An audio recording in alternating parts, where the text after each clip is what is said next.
Hello, everyone, and welcome back to the English Support Podcast. So, you probably know my name is Kieran, and today's episode is going to be a real treat for you because I am joined by my colleague Dzhamilia Magerramova, who brings a global perspective to everything she does. So, from Azerbaijan to Birmingham, and now working on the London campus of the Elizabeth School of London, Djamilia's story is full of language, culture, and deep insight into what it means to learn and teach English. She's someone who understands the student journey from every angle, and I cannot wait to dive in. So, Djamilia, welcome. So much, Kieran. It's a real pleasure to be here, and I'm really excited to share my story with you and reflect on my journey. Yeah, so it's great to have you today. So, let's start with a little bit of information about your background. So, you've lived and worked in several countries. So, can you tell us a little bit about your journey and how it led you to teaching academic English? So my journey with English began in Azerbaijan, where I first started learning the language as a student. I was always fascinated by how language could connect people across cultures and just open up new opportunities. After graduating from Baku Slavic University, I worked as a Russian English translator for a while, which was, truly valuable in terms of language skills. But I quickly realized that I really wanted to work with people, not just texts. And I think that's what led me to take my first role as a teaching assistant back in 2014 in Azerbaijan. I think that's really when I fell in love with teaching. And in 2015, I moved to the UK to pursue a master's in teaching English as a foreign language at the University of Birmingham. So that experience, I think, not only expanded my academic understanding, but also, enforced my commitment to supporting international students in particular. And after that, I also have actively participated in some professional development opportunities. In 2017, I was awarded CELTA, and that course gave me comprehensive knowledge and practical skills in English language. In 2020, I completed Module 1 of the Delta program, focusing more on theoretical knowledge and understanding of language teaching principles. And both of these qualifications are awarded by Cambridge Assessment. So I would say, in many ways, my own journey shaped how I approach teaching today, definitely.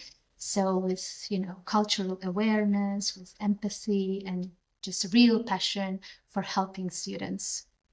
Well, it really sounds like those students down there in London, they are very lucky to have you. Experienced, very knowledgeable. They should appreciate you, I'm sure. Thank you, Kieran. Thanks. So you mentioned a little bit about your story there. So you're originally from Azerbaijan and now you're working in London. So what do you think are the biggest challenges and opportunities that come with learning English in a completely new environment? I would say it was definitely a big shift for me. And, not just linguistically, but also socially and culturally. Because one of the biggest challenges for many learners is feeling confident when you actually don't feel confident enough to use English outside the classroom. Because, it's one thing to study vocabulary, grammar, and, all the other skills, but another way to it's a completely different thing to navigate everyday conversations and have these small talks in a new cultural context. I think there is also the challenge of adapting to, different styles, different accents. So, in academic settings, for example, students are expected to think critically, question ideas, participate actively. But it's a little bit different to what they do back in their home countries. But at the same time, I would say these challenges should probably bring, huge opportunities for them, because when you are in a completely new environment, it forces you to use the language authentically. And, you start picking up real world English, you grow up, you grow not just as a language user, but more as a communicator, I would say.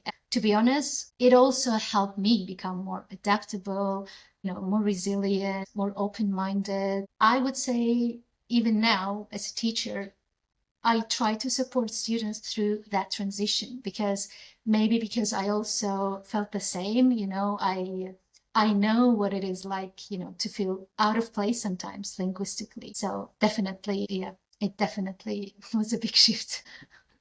Um, yeah, that's a very good point. I mean, it's there is a bit of a difference between having this theoretical knowledge of English and then being able to actually use it in a practical setting. So Exactly, yeah. being here on campus, being immersed in the language every day, this really brings out those opportunities for practicing Absolutely. every day. Yeah, definitely.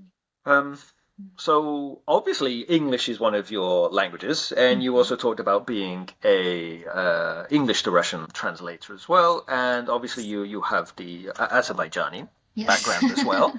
So you're very lucky to speak several languages there. So how has being multilingual shaped the way you think about language learning and teaching? Yeah, I mean, it has definitely shaped how I teach, because maybe because I have learned different languages myself. Like I started, with Italian on my own, but I know what it feels like to be a language learner. Sometimes you're excited, sometimes you're frustrated, and very often even unsure about what you're doing, how you're progressing. So that experience helps me connect with my students and probably support them in a more personal way. And to be honest, Kieran, for me, I strongly believe that using your first language is not a problem. You can also use it actually as a tool. So when students compare English, if English, for example, is not their first language, and they compare it with their first language, they understand things better and remember them more easily. So, for example, if I had some Russian speaking students back home, and they would say I am agree, and I Hmm. explain that actually in Russian the structure in Russian would be "я согласен" or "я согласна," where you use the verb to be. So it makes sense why they would say it that way. But in English, agree acts as the main word. So we just say, I agree.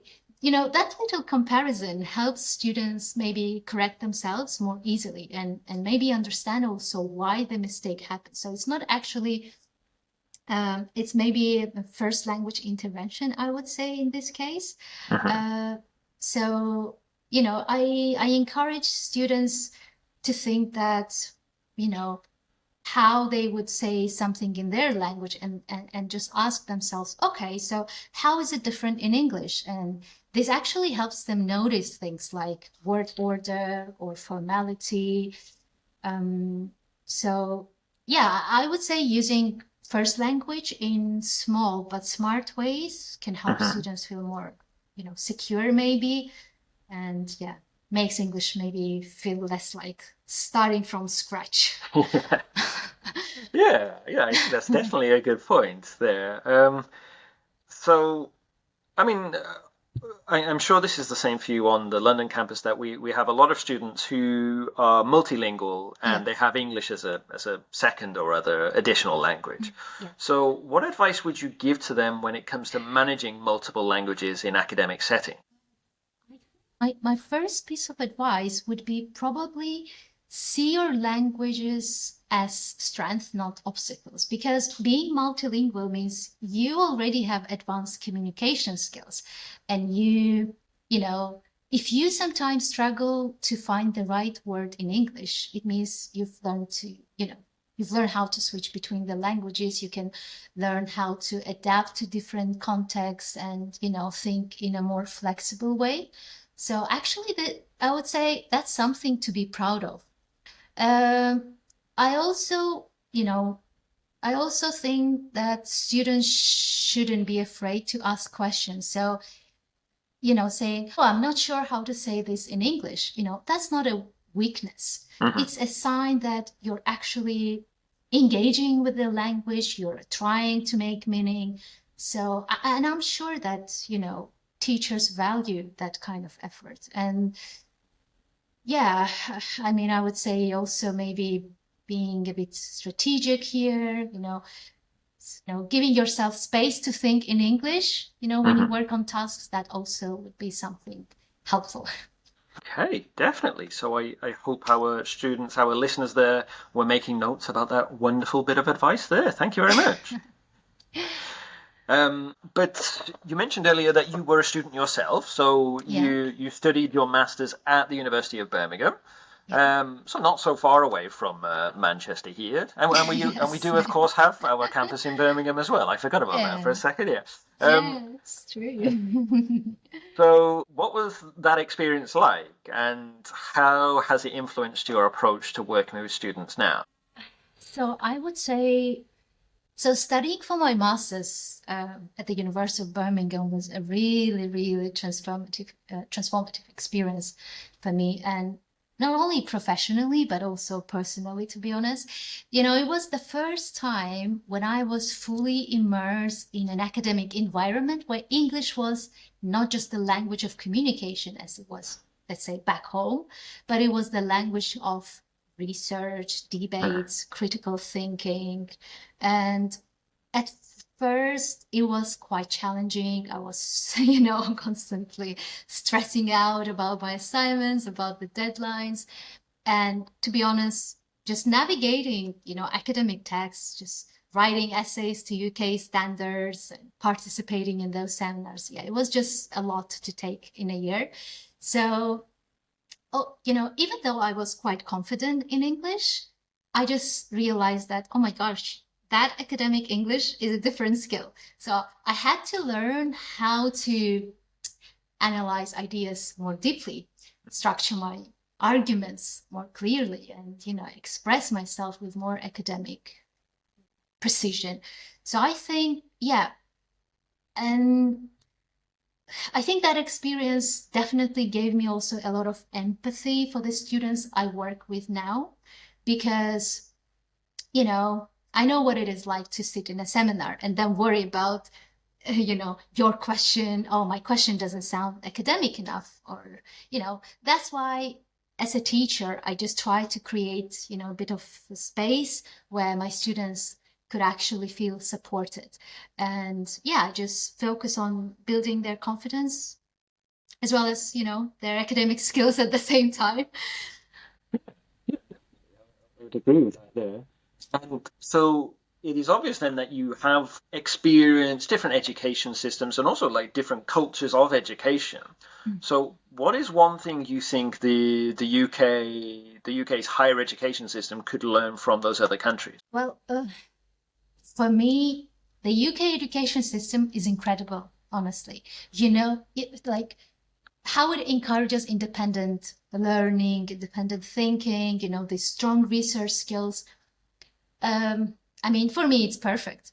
But there is one thing maybe I would say that, it might benefit a little bit from, again, I'm not sure how culturally it would work for the UK, but maybe, having this a bit of close teacher-student relationships, that we have, let's say, in Azerbaijan or Kazakhstan or Turkey when I worked before. So when I worked in those countries, there was one thing I noticed. So students tend to feel more comfortable approaching their teachers.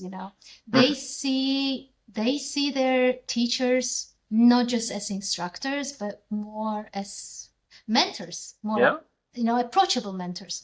And when I first started teaching in the UK, I noticed that, unfortunately, especially international students, they were quite hesitant to speak up, even ask questions. So I would say maybe just making a real effort to be present and just a bit more approachable. I think that personal connection can make such a big difference, to be honest, and it just also helps students feel supported, and not necessarily, for international students only, for any students. Yeah, Mhm. that would probably just the only thing I would I would say about Mhm. the Mhm. systems.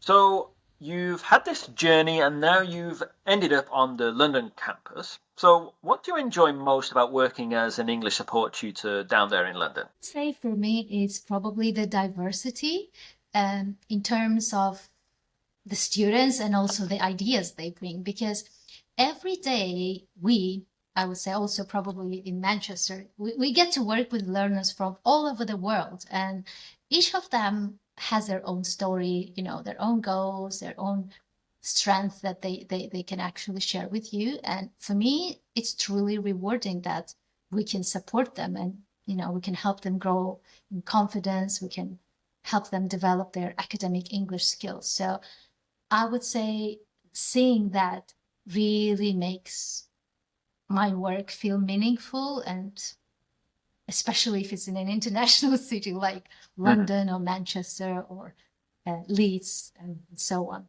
It's definitely rewarding just seeing that diversity. Yeah, we're trying our best to help the students with their academic English, but what do you think students sometimes misunderstand about academic English? And more broadly, what do you feel they misunderstand about our roles as English support tutors? Yeah. So, I think unfortunately, some students think that academic English is just about grammar, vocabulary, and some rules. But we know in reality, it's much more than that, right? It's about how you think, how you structure ideas and how you communicate clearly in an academic context. And, many students unfortunately don't realize at first that, things like academic writing, argument structure, or critical thinking, referencing, they're all, they're all part of academic communication. And there is also another thing that I think that some students, unfortunately, also misunderstand the role of English support tutors in terms of, they think that we're here to teach them basic English. I would say like fix their basic English, let's say, right? But we always explain that we're here to guide you, we're here to guide you in developing your academic writing, your presentation skills, and just your academic voice. So I would say it's, about building students' confidence and independence. So it's not just us being here to correct their mistakes or just help them improve their basic English, like word count tenses, etc. So unfortunately, that's the thing that we have faced here in our London campus. You made a good point there about confidence, and this is something that is key to a lot of the conversations we have here on the podcast. So there are always those students, some students, not a lot, but like a significant minority who may feel overwhelmed by the expectations in academia. So what simple steps would you suggest to help them feel more confident?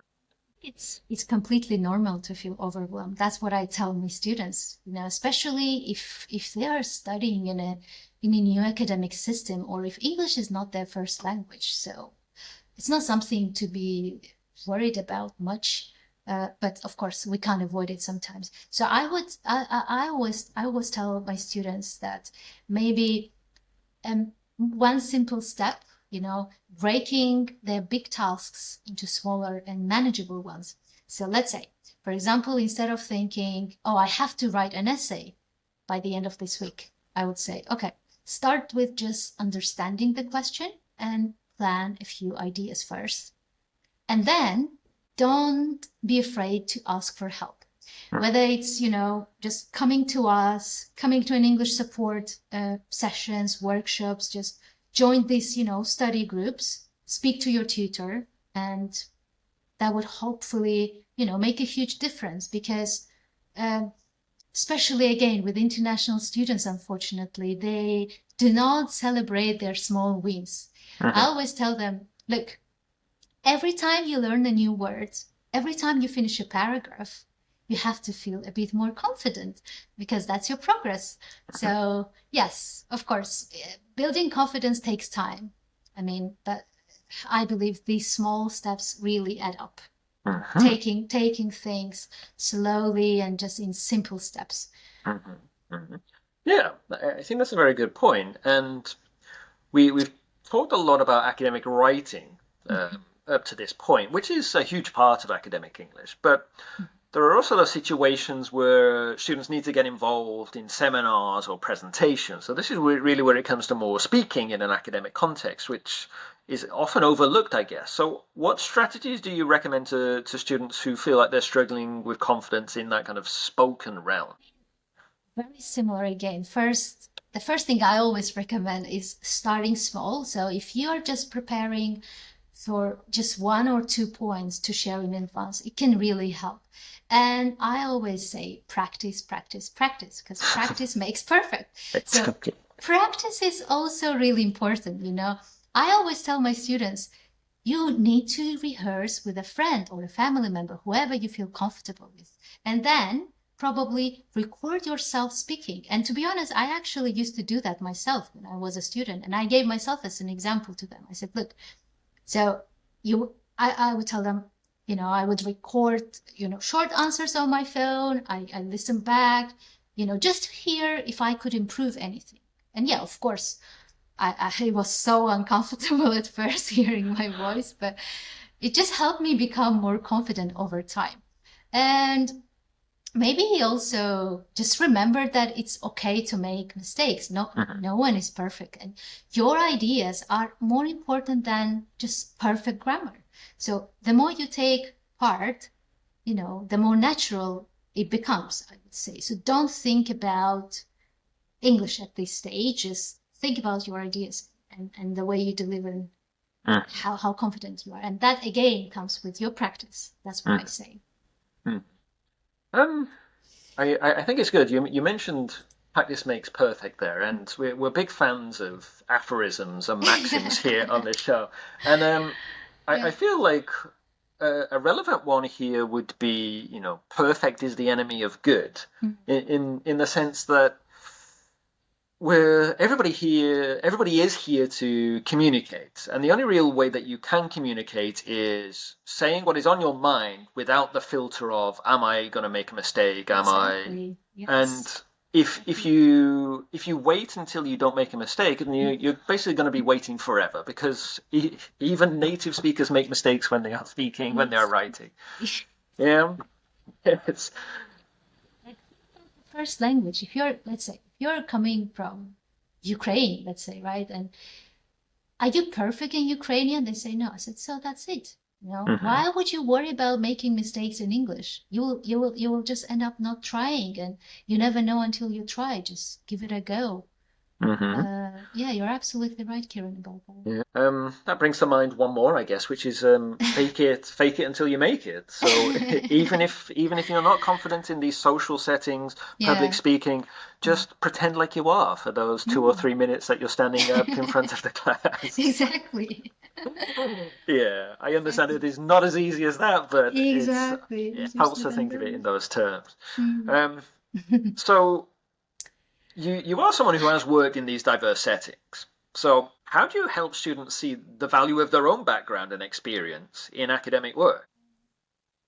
You know, I try to show that their background, I mean, students' background and their experiences are not something to hide, especially here in the UK, where we, you know, highly appreciate and value students' personal perspectives and they're just reflection. So I remind students that their cultural knowledge, the professional experience, and even the fact that they've studied in another language can actually give them unique insights, I would say. Just an example. So if we're discussing education systems or business with my students, I will invite them to share how things work in their home countries.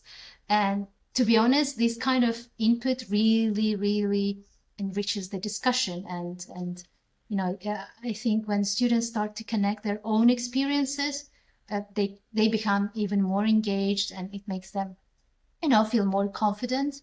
And so, yeah, it just turns learning into something personal and meaningful for them, I would say. So maybe connecting examples and just inviting students to contribute with their input related to their home country. Yeah. Yeah, I guess because if you have come to the UK, or if you're working part-time, if you're looking after children, caring for family members, things like that, they are only going to be assets when it comes to studying here, because you look at things from a different perspective. It's not a wrong perspective. It's something that could be much more enriching as well. Exactly, true. Yeah. Absolutely. Um, so let's imagine then that a student has come to you and they feel completely stuck with their essay, or they're just unsure, just how am I going to begin? I have no idea how to do it. So, what would be the first thing you'd encourage them to do? So I would encourage them to pose first, to focus on understanding the question, essay question clearly, because unfortunately, if students misunderstand, then that leads to, things to reconsider and rewrite. So just sometimes maybe breaking down the question into smaller parts helps them make it less intimidating. So I would probably suggest then brainstorming some ideas, not thinking about grammar at this stage, but just creating a simple outline. The plan can hopefully give them a clear map, to follow. And I always remind my students, especially when I have one-to-one sessions and they want, some assistance with proofreading and stuff. So we would say, okay, let's start with a rough draft. And it's perfectly okay, because writing is a process. We're not expecting, perfect draft from the very beginning. The first version doesn't have to be perfect. Then maybe taking these small steps to develop, work on that same writing over and over again through maybe a couple of sessions. Just taking these small steps can make it, feel more manageable, hopefully in the future. That's what I do. Yeah, I think that is such a great point there, because we often have students who have written something with amazing grammar. The vocabulary is great. The Yeah. idea is wonderful. They've developed it well, and they get a poor result. And Yeah. when you have a look at it later on and you think, okay, this is wonderful. Does it answer the question? Yes, that's the thing. Let's revise the question. Yeah. So sometimes it's not an issue with academic English, so to speak, but it is simply just a functional issue of, have you answered the question? So that's where we should begin and basically end any consideration of our essays or things here. So you've been working here for a few months now. So what keeps you motivated in this work? Is there some moment or some student story that's really stayed with you over this period? Yeah, so I remember one student who just came to me feeling, completely overwhelmed by academic writing, right? She was struggling first to organize her ideas, and she felt, so frustrated because she couldn't express herself clearly in English. So her first language was French, I guess. And in our first session, in our first session, in those one-to-one sessions that we usually organize with our students, I worked closely with her again to break down essay into small manageable steps, the tasks of the essay. The first thing we did, we started by focusing on understanding the essay question and just brainstorming ideas, without worrying about grammar or structure at this stage. I said, look, forget about grammar, forget about vocabulary. Let's understand the question and brainstorm some ideas. What can you add here? After that, we decided to create simple outlines. It's something that she actually created, the outline, just to give her writing a bit of a direction. The only thing I shared with the student was, those useful phrases and strategies just to help with the coherence in essay. And then over time, over a couple of one-to-one sessions that we had, I felt like her confidence started to grow, and she began to write more independently. Again, maybe grammar wasn't perfect at that stage, but that was fine, because I felt like she was enjoying the process. At least she wasn't afraid, she wasn't frustrated. She started believing in herself, seeing that, okay, I was, initially I felt a bit stuck, and look at me now. Mm-hmm. What am I doing now? There is this process, it's moving and it's flowing now. So it just I think it's just something that reminds me sometimes why I love my job is just seeing this transformation in students. When we go back to a couple of months and they'll say, okay, that's a totally different, piece of work now. Mm-hmm. Yeah, I think that's the thing. Yeah, the transformation and the appreciation you get from your students. Mm-hmm. Well, yeah, I'm sure all of the tutors across all of the campuses definitely have similar stories to tell. And yeah, thank you for sharing that. We are coming towards the end now, but I hope you don't mind if we go through a couple of quick fire questions to finish up. Is that all right? Yeah, sure. Sure. Okay. So we established before that you are multilingual, but what is one language that you haven't learned yet, but you would love to in future? Italian. Italian, I've always been fascinated by the language, by that just rich cultural history. And to be honest, I just love Italian food. I love art. So I feel like learning Italian is just a perfect way for me to connect, more deeply with that word. And I actually started learning Italian online in 2023, and I actually completed the A1, level A1. But then, life got in the way and I unfortunately never continued. So yeah, definitely something I would love to hopefully pick up in the future if I have time, hopefully. Okay, all right, good, good. So the next question is, what is your favorite English word? Ooh. I think empathy, to be honest, because for me, empathy is just the key to building strong connections, not just with my students, but also with my family, with my colleagues, with people, with anyone around the world. So it's empathy. Yeah, it's very difficult to explain, but it's definitely about the connection and that appreciation and understanding that I always try to create with people in my circle, my students, my colleagues, my team, my family, friends. Yeah, definitely. The world would be a much better place if people were more empathetic, certainly. True. Okay, so now the next question, we've had a couple of strange answers to this one recently. So, are you a tea or a coffee person? What do you think? Ooh, okay. I'm gonna guess that you're maybe neither of them. You're more just a water person. No, that's the opposite. I don't drink water at all. No, that's tea. I mean, for me, it's tea. It's my favorite, and not just any tea, Kieran. I mean, my favorite Azerbaijani tea. Oh, okay. Served, yes, exactly. Served in a pear-shaped glass with my favorite cherry jam that I usually bring from Baku when I visit my family. So it's definitely black tea, no sugar, no milk, just the pure flavors. That's it.